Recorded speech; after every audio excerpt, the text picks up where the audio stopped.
السلام عليكم ورحمة الله وبركاته. سلام እንዴት ናችሁ? ወንድም እህቶቼ አደራ በመካከላችሁ አትጠላሉ፣ አትሰዳደቡ፣ አትዘላለፉ፣ አትመቀኛኙ። አንዳችሁ ለሌላችሁ በጎ ይዋል፣ መልካም ይዋል፣ ጥሩ ያስብ፣ ደግ ያስብ።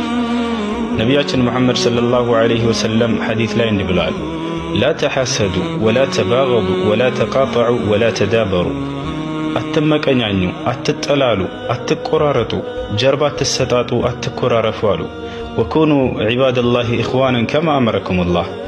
ልክ አላህ እንዳዘዛችሁ የምትዋደዱ ወንድማማቾችና የአላህ ባሪያዎች ሁኑ አሉ። ቢሐስቢ ምርኢን ሚነ ሸሪ አን የሕቂረ አኻሁል ሙስሊም። አንድ ሰው መጥፎ ለመባል ሌላኛውን ሙስሊም ወንድሙን መናቁ በቂው ነው አሉ። ስለዚህ ወንድሞቼ አደራ ከምቀኝነት፣ ከመጠላላት፣ ከመሰዳደብ፣ ከመዘላለፍ ራቁ። السلام عليكم ورحمة الله وبركاته.